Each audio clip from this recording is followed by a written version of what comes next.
नमस्कार. मी मीनल ज्ञानेश लिमये, राहणार दापोली, जिल्हा रत्नागिरी. आर्टिस्टेशन या यूट्यूब चॅनलवर आपलं स्वागत करते.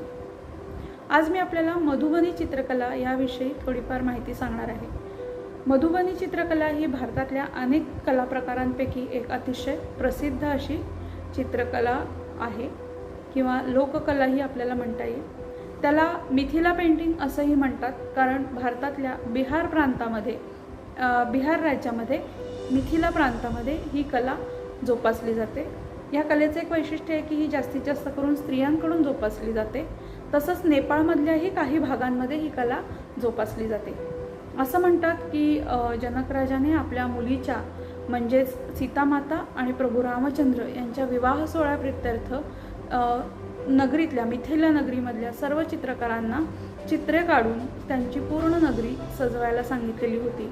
आणि त्यामुळेच तेव्हापासून पिढ्यानपिढ्या ही कला या प्रांतात रूढ होत गेली.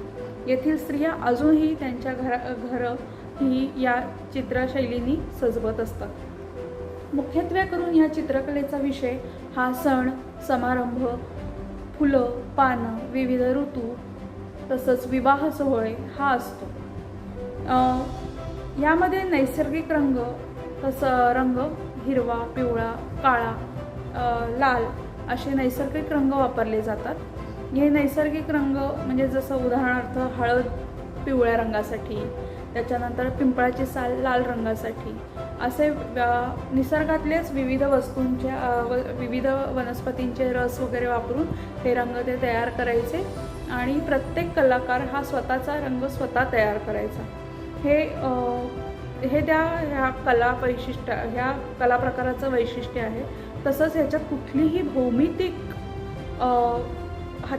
भौमितिक वस्तू वापरल्या गेल्या नाहीत. म्हणजे पट्टी नाही किंवा कोनमापक, म्हणजे सर्कल काढताना कोनमापक किंवा कर्कटक म्हणा किंवा कंपास वगैरे असं काही वापरलं जात नव्हतं. हे सगळं ते हाताने करत होते. त्याच्यानंतर ह्या चित्रकलेतले जे रंग असतात ते एकदम गडद कलर असतात, ॲट्रॅक्टिव्ह कलर असतात. पेंट कलरचा वापर जनरली याच्यात होत नाही. याच्यामध्ये बेसिकली चंद्र, सूर्य, तारे, निसर्गात ज्या गोष्टी आढळतात या सगळ्यांची चित्र असतात.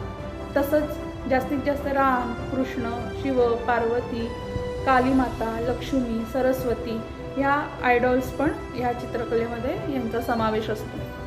पूर्वी या भागातील ज्या स्त्रिया असायच्या त्यांना खूप घराबाहेर पडण्याची किंवा बाहेर जाण्याची मुभा नसायची. मग त्यामुळे या स्त्रिया काय करायच्या, घरात बसून त्यांना त्यांच्या मनामध्ये ज्या इच्छा, आकांक्षा किंवा त्यांची काही स्वप्न वगैरे जी असायची ती ह्या कलेमार्फत पूर्ण करायचे. त्यांच्या सगळ्याची स्वप्न वगैरे हे या चित्रांमधून उमटायची. पूर्वी फक्त मातीच्या भिंतींवर ही उमटणारी चित्रकला हळूहळू काळानं रूप बदलत गेली आणि त्याच्यानंतर हँडमेड पेपर, कॅनव्हास किंवा कापडांवर ही चित्रकला उतरायला लागली. आता ह्या चित्रकलेचे 5 प्रकार होतात वेगवेगळे. म्हणजेच मिथिला प्रांतातील वेगवेगळ्या जमातीतील लोकांची वेगवेगळ्या शैलीनुसार या चित्रकलेचे 5 प्रकार त्यांनी केलेले आहेत. ते आता आपण बघणार आहोत. मधुबनी चित्रकलेच्या प्रकारामध्ये 5 प्रकारांमध्ये पहिला प्रकार आहे कच्छनी.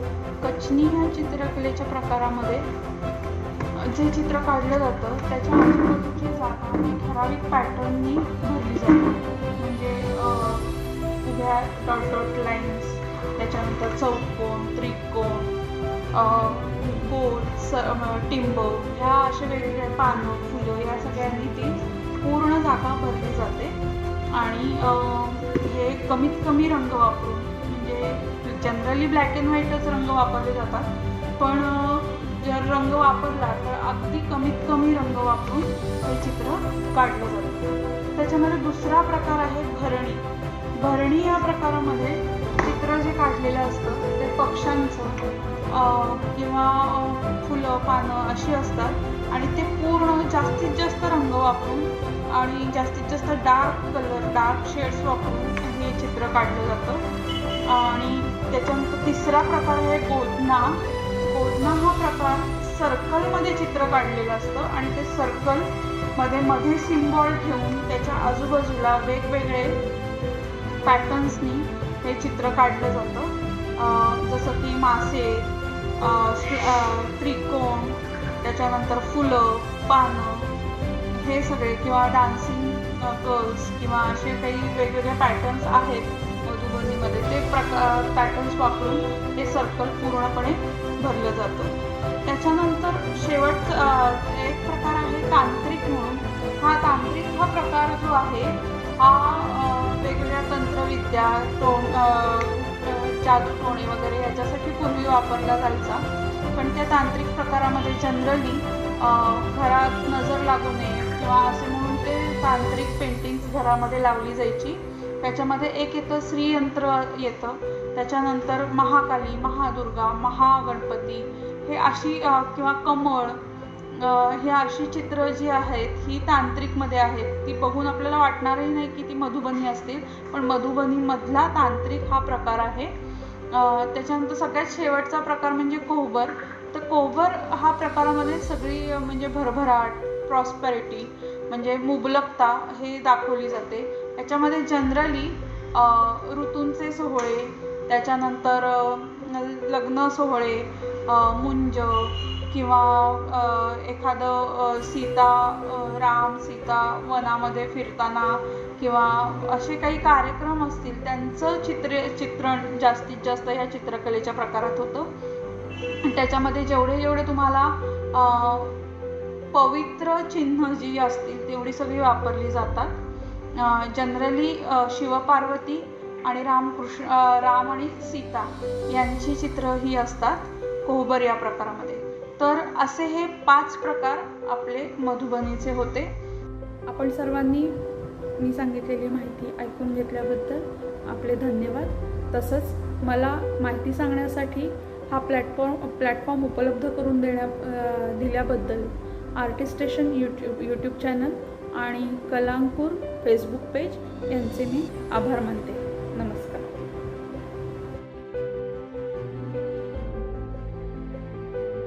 नमस्कार, मी मनश्री गणेश भिडे, इयत्ता 9वीत आहे.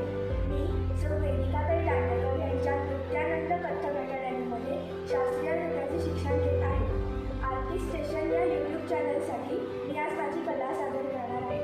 अरुणी किरणी या गाण्यावर मी आज माझं नृत्य सादर करत आहे.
नमस्कार, माझं नाव सौ जान्हवी अद्वैत निचुरे, राहणार जालगाव दापोली. आजची रांगोळी या सदरामधून रोज सकाळी फुलांची रांगोळी घेऊन मी आपल्या भेटीला येत असते. फुलांच्या रांगोळीची सुरुवात कुठून झाली सांगायचं झालं तर माझ्या एका व्हॉट्सअप ग्रुपवरती काही मैत्रिणी रोज रांगोळी पाठवायच्या. त्यातूनच प्रेरणा घेऊन एक दिवस मी पण ठरवलं आपण पण रांगोळी काढली. बागेमध्ये गेले, फुलं पानं गोळा केली, एक छानशी रांगोळी बनवली आणि पोस्ट केली. त्याला लोकांनी इतका भरभरून प्रतिसाद दिला आणि माझं कौतुक केलं. त्या दिवसापासून माझ्या फुलांच्या रांगोळीचा प्रवास सुरू झाला म्हणायला हरकत नाही. बरेच लोक मला विचारतात की तुला ही डिझाईन सुचतात कशी. तर मला इथे सांगायला आवडेल की माझं शिक्षण इंटिरियर डिझायनिंगमधून झालेलं असल्यामुळे त्या ज्ञानाचा मला इथे फायदा होतो. आणि वेगवेगळे आकार वापरून मी रांगोळ्या बनवते. जसं भौमितिक आकार असतील, निसर्गामधले काही आकार असतील, जसं नारळाची झाडं, पक्षी, फुलपाखरं, मोर, किंवा दर मंगळवारी माझा आग्रह असतो की गणपतीचे वेगवेगळे फॉर्म्स बनवून रांगोळ्या बनवायच्या. कधी त्या दिवसाच्या प्रसंगानुरूप मी रांगोळ्या बनवते. जसं दिवाळीमध्ये आकाशकंदील, पणती, नवरात्रीला 9 रंगांच्या 9 रांगोळ्या, देवीची, विठ्ठलाची, तुकाराम महाराजांची, सर्वपित्रे अमावस्येला कावळा, कोजागिरी पौर्णिमा, किंवा कारगिल दिवस असेल, स्वातंत्र्य दिवस असेल. तर तसंच पारंपरिक रांगोळ्यांव्यतिरिक्त मॉडर्न आर्ट वापरून पण मी काही रांगोळ्या बनवल्या आहेत. फुलांव्यतिरिक्त इतर साधनं वापरून काही रांगोळ्या बनवल्या आहेत. जसं डॉगफूड, चमच्यांचा आकार वापरून, फळांपासून रांगोळी. बरेचदा असं होतं की डोक्यात एखादं डिझाईन ठेवून त्याप्रमाणे मी फुलं गोळा करायला जाते, पण तशा प्रकारची फुलं मिळतीलच असं नाही. मग जी फुलं मिळतील, अवेलेबल होतील, त्यातून मी रांगोळी बनवते. ह्या फुलांच्या रांगोळीच्या निमित्ताने मला इथे सांगायला आवडेल की ह्या निमित्ताने मला निसर्गाच्या फुलापाना झाडांच्या जवळ जाऊन त्यांचं निरीक्षण करण्याची संधी मिळाली. आणि निसर्गामध्ये एवढं ऑलरेडी साधनसामुग्री रेडीमेड बनवून ठेवलेली आहे, क्रिएट केलेली आहे. मग ते फुलांचे आकार असतील, वेगवेगळे कलर कॉम्बिनेशन्स असतील, त्याचे शेप्स असतील, किंवा पानांमधल्या वेगवेगळ्या छटा असतील, त्याचे टेक्स्चर्स असतील. तर ही सगळी साधनसामुग्री मला फक्त गोळा करायची आणि त्याची रचना करायची. एवढं सोपं काम निसर्गाने माझ्यासाठी करून ठेवलं आहे. ही कला गेले 1.5 ते 2 वर्षापासून मी जोपासत आहे. नवरात्रीच्या निमित्ताने संधी मला कलांकुर या फेसबुक पेजनी आणि आर्टिस्ट स्टेशन या यूट्यूब चॅनलने उपलब्ध करून दिली. त्याबद्दल मी त्यांचे आभारी आहे. धन्यवाद.